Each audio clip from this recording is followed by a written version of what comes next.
So I've got some pork tenderloin. I cut them, I pounded them out. I've got black pepper. I've got coarse Korean chili powder, salt, and I'm going to make my cheese stuffed meatballs for my perilla Chinese chive and spinach pasta. See that recipe if you haven't already. I'm gonna call it perilla pasta, Korean's flavored pasta. Next step is a little onion powder.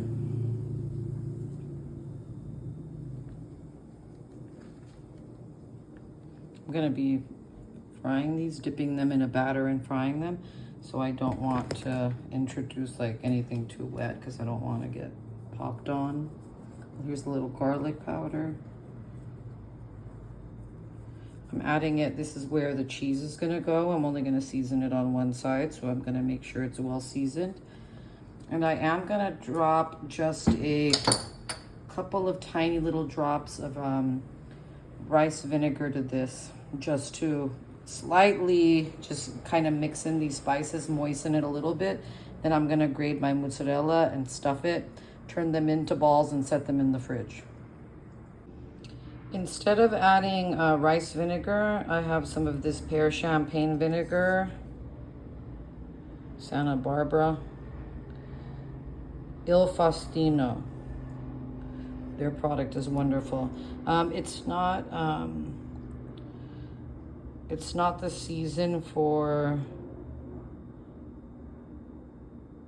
Asian pear.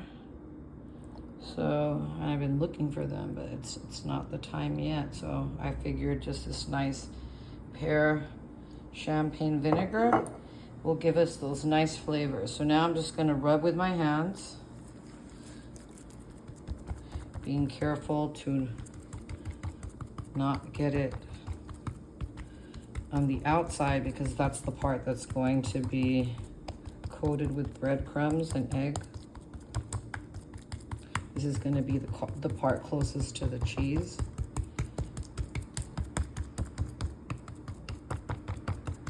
Oh, it smells yummy. It doesn't just help to adhere it, but it gives it just a little bit of pear yumminess, and it just gets the mixture ready to adhere. So when I turn this over, I want all of this to sort of stick together in a nice homogeneous ball without me adding anything, and the vinegar is gonna help do that. So that's why this is one of the tips. Add a little vinegar to one side. You could add them to both, a little salt and vinegar. But this is it. You could spray it if you wanted to, but there's no point unless you're doing it in a mass production type scenario. So with my box grater, I shredded whole milk mozzarella, and I just compacted it into 5 balls. This was one like package of whole mozzarella. Those like the dry mozzarella, not the fresh. Grate it, put it in here. Now I'm going to wrap them. I'm going to take the meat and I'm going to turn it over and over and then compact it into a nice tight ball. So I've put the cheese in, I've wrapped them. I'm going to show you the last one. Once you've wrapped it, sort of gently, without exposing any of the cheese, that's the most important part. You're just gonna get some plastic and bring it up around, almost like you're making a gift basket. Okay, and then you're going to get the air out, squeeze, and then you're gonna turn. This process is much easier with 2 hands, which is why I did the majority of them. But in the process of turning it without putting too much pressure, you're gonna get your meatball shaped. And then we're gonna put it on a plate. And then I'm gonna refrigerate them so they can kind of set in their shape. Then we're gonna go on to making the sauce.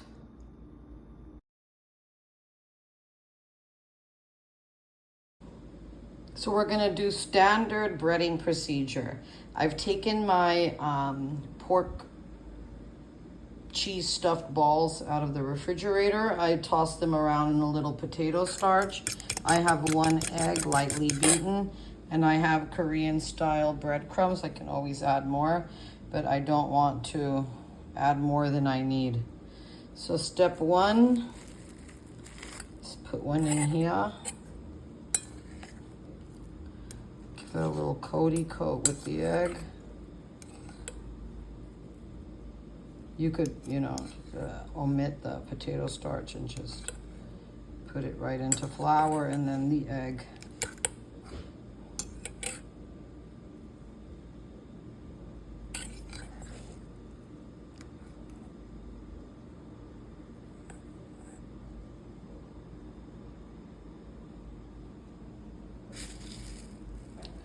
And then into the breadcrumbs it goes.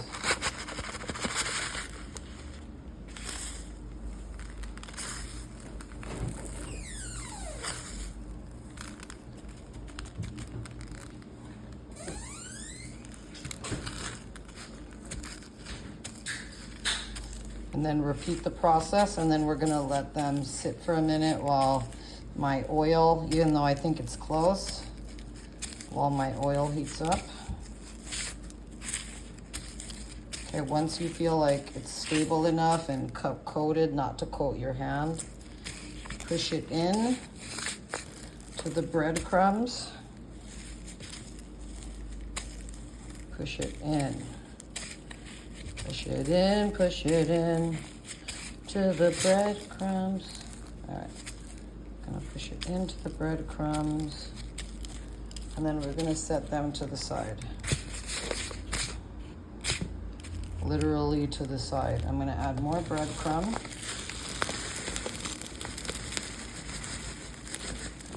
Okay, and we're just gonna do that to the remaining 2.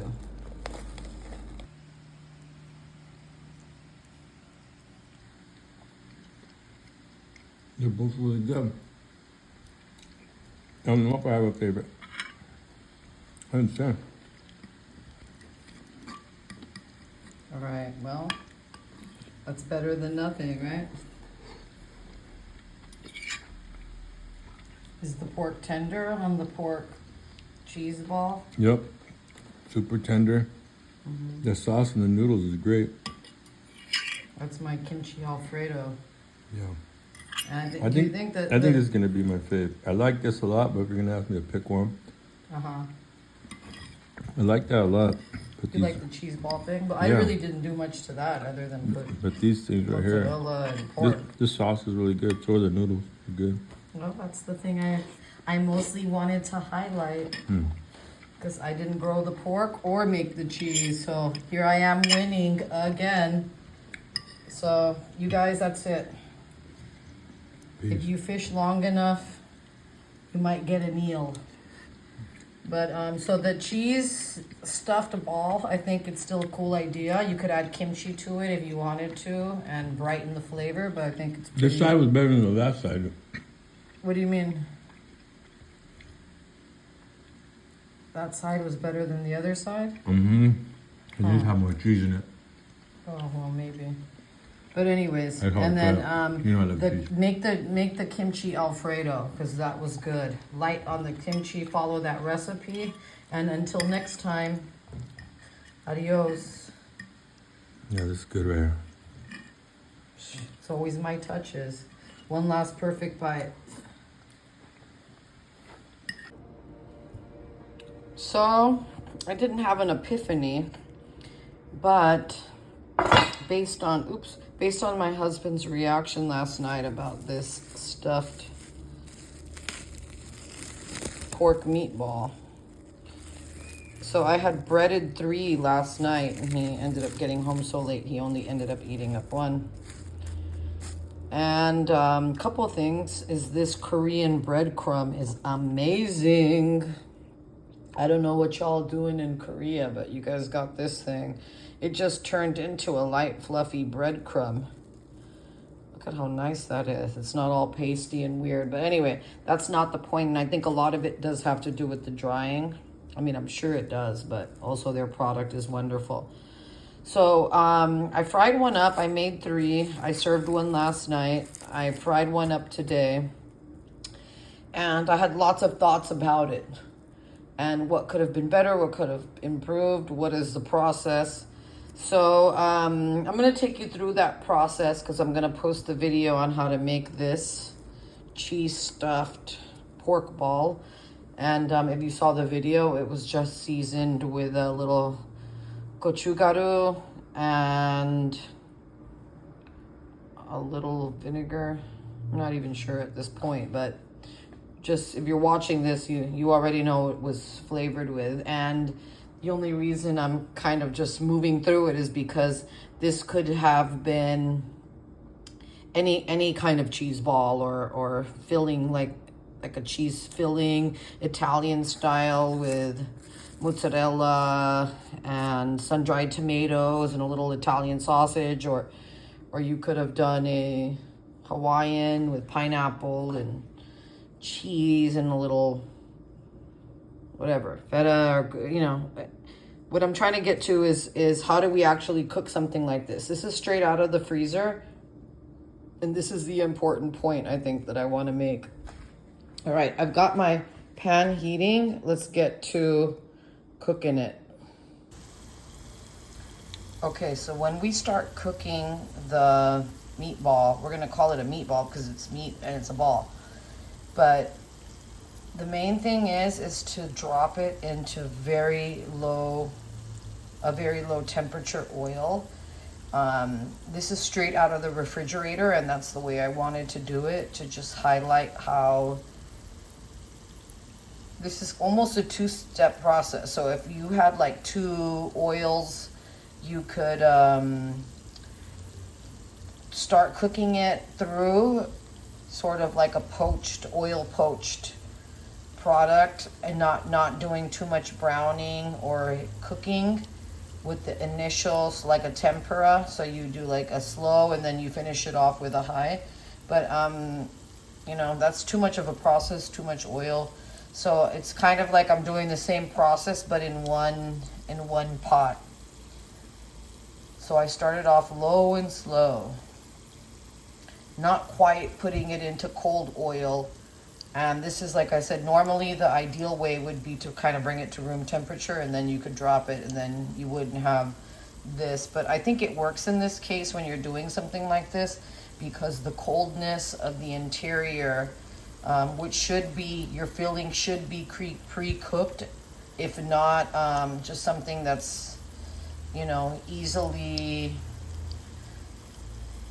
brought to temperature, you know, so that it's not like this is a pork dish, so we should bring it to at least 170.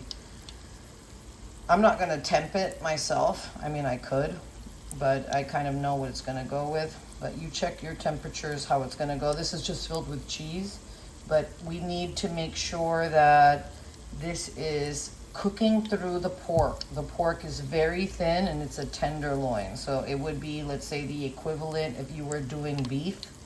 Let's say we did beef stuffed with, macaroni and cheese. The macaroni and cheese would already be cooked. The outside of the beef would be a filet mignon. The filet mignon just has to warm through, and then we need to melt the cheese and kind of bring it into a delicious homogenized mixture. And that's really the point of this little segment here, is about this. So we're gonna turn it. Come on, baby. Come on, baby. Let's do the flip. Okay. See, now that coating has set, the seams have set. This is a very thin cut of pork. It's just mozzarella cheese in the center, which has been exposed to, obviously, the pork, so that's why we want to make sure it's thoroughly cooked. It's at the lowest possible temperature that my stove can get.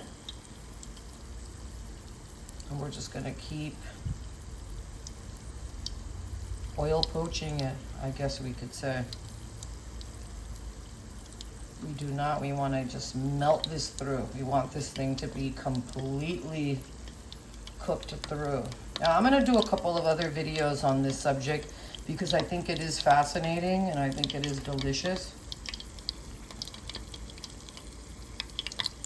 I'm doing the Korean version with this one, but certainly, like I said, we can do the Greek, we can do a Hawaiian. It's up to your imagination.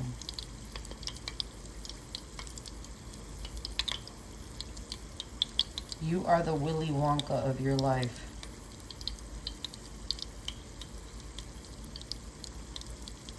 This was a fun recipe. This is a fun recipe. Now it was. I mean, you could do so many things with it.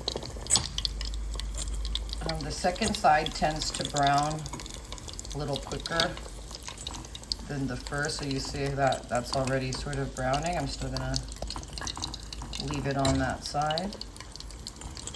And this still has lots of room to brown. I mean, it's golden.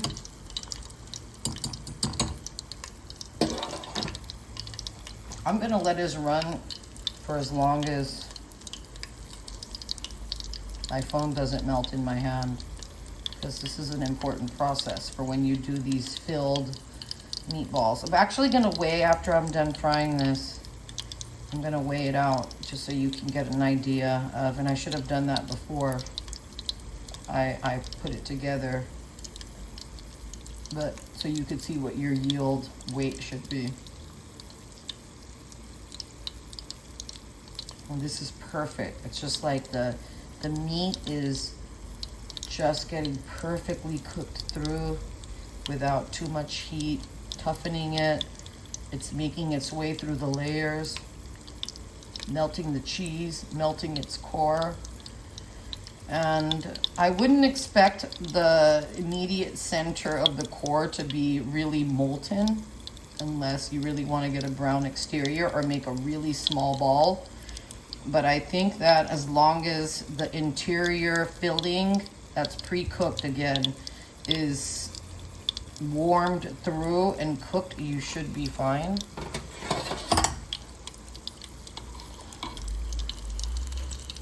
AMA, against medical advice. I mean, if you feel like it's shady, don't do it. This is more of an advanced cooking tip. So if you are an amateur cook or a young cook, you'd have to, know a little bit more about temperatures and raw and cold ingredients to get through. And this is part of the process. So it's not entirely encyclopedic, but I think it's helpful.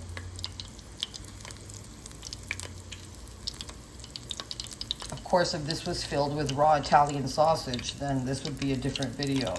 We're talking about a cheese molten center. The one regret I have about this would have been I would have probably liked to add some kimchi. Some kimchi into my cheese, kimchi cheese bomb. But like I said, I'm gonna do a whole, not in succession, but I am gonna keep doing the meatballs because they are fun. All right, so this activity lets me know that some of the cheese has started to come out into the oil, and that's the water moisture in the cheese that's doing all this. And it could have very well been from me turning it. It's not a perfect system, but that's good. We're now into the cheese. I haven't touched the temperature whatsoever.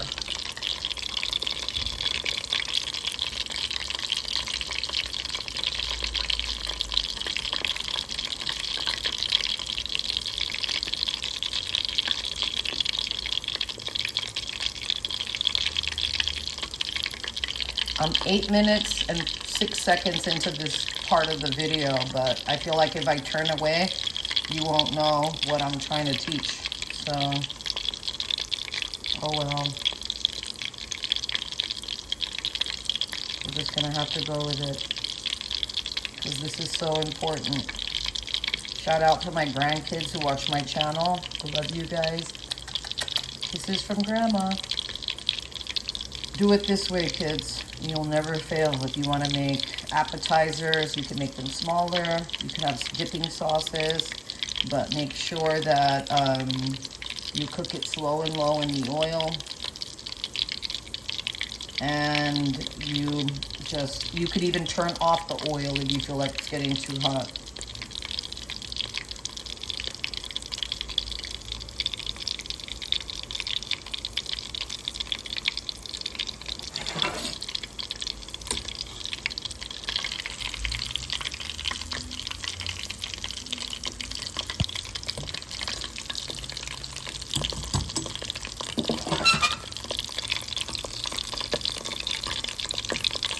The one I had earlier, I served with just a kimchi side. It was so good. I wanted to just post this video, but then I realized it wasn't thorough enough. Thank God I still have this one already breaded, which I wanted to shout out about the breading, but I have 2 more that are still not breaded, or like they have nothing, no cornstarch, potato starch, or salt, or breading.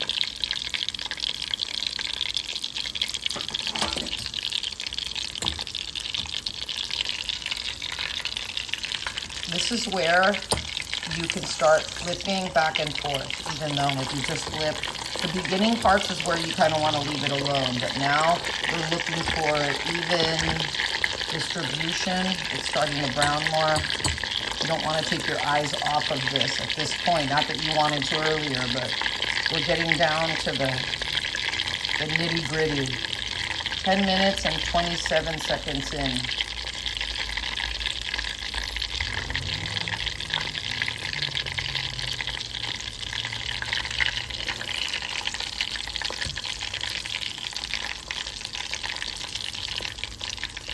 Who would have thought you have so many uses? I knew I was a helpful tool.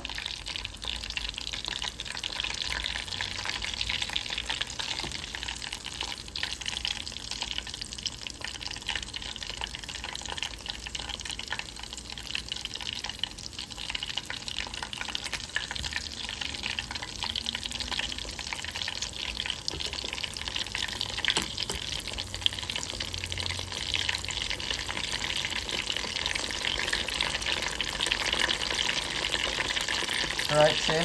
That like activity is a little bit of the cheese is starting to seep out. 11 minutes and 29 seconds into this particular part of the video. I'm gonna let it go because if you ever want to make these cheese bombs, you gotta know about this.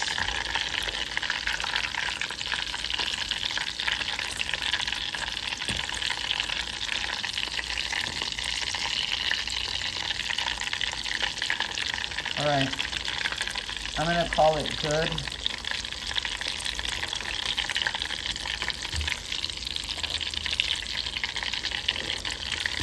Where am I? I just see a couple of, like this little area feels a little pale, so I'm gonna turn it over. And then that little area feels a little pale, so.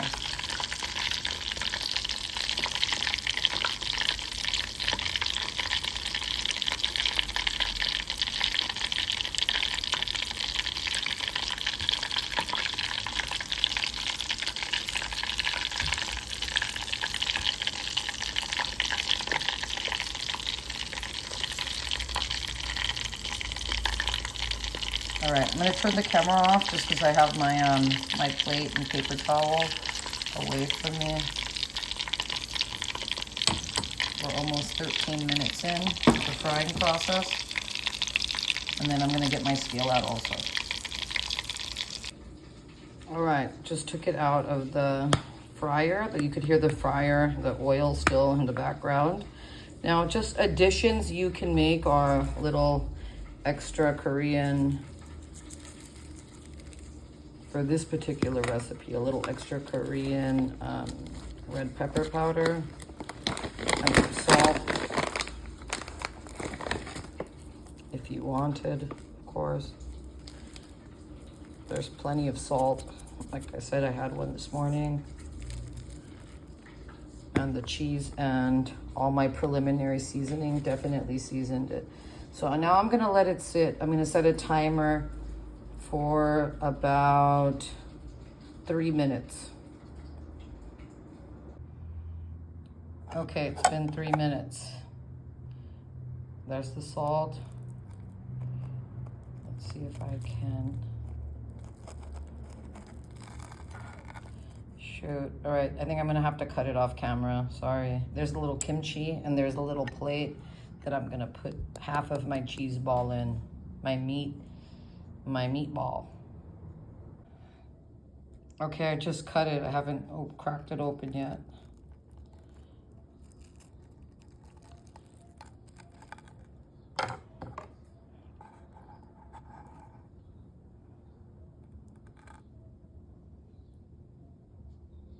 Trying to distribute the cheese evenly because I let it sit.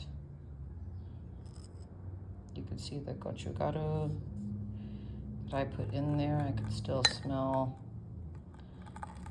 all of my aromatics. Okay. How lovely is this?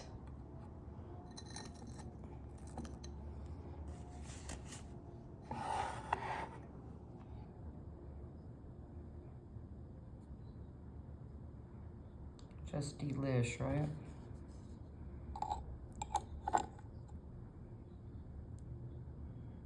Everything tastes better with kimchi. Let's do one kimchi bomb. If you wanted to add an additional drizzle of sesame oil, that would be wonderful. And maybe I will. Or maybe I'll just add some sesame seeds since I have them readily available. Okay, hold on. I can move this cutting board out of the way now.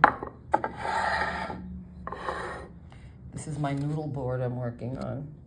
I can't even put my noodle board away because I make too many noodles. Okay, hold on.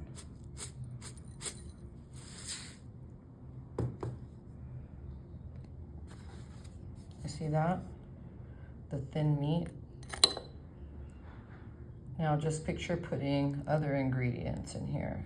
Again, this is the Korean style, and once the cheese, you know, hits room temperature, it's gonna start solidifying, but the meat is perfectly moist and cooked. Any redness that you might see is part of the seasoning, but let's see. I might have to just use my hands because our hands are our best tools. See, my juices run clear. Perfectly moist, not over dried. And of course this one. Which one should I take a bite into? All right, we're gonna have to do it the old fashioned way. Eeny, meeny, miny, mo, catch a tiger by the toe. If it hollers, let him go. Eeny, meeny, miny, mo. Oh shoot, so now do I do him or him? All right, let's just be real. You know, I wanted to eat the one with the kimchi. Okay, here it goes. First bite is for you.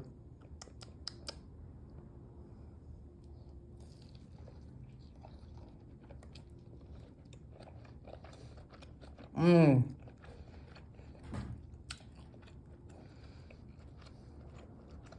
What more do you want out of life?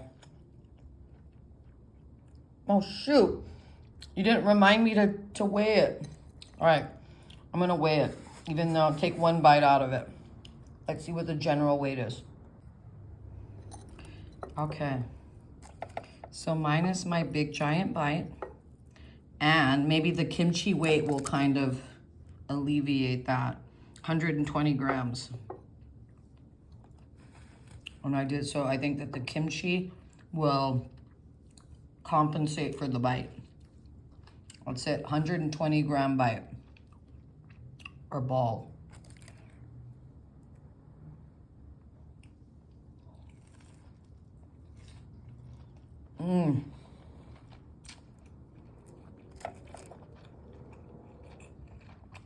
That's how big of a bite I took.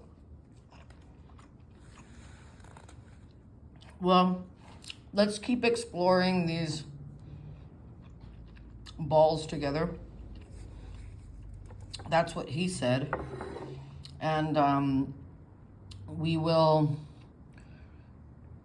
do some with beef and some with chicken and some alternate fillings. And we'll see where we're at with it. But you wanted to do the Korean style meatball stuffed with cheese. I think this is a great recipe. This is how you cook it. And that's how you enjoy it.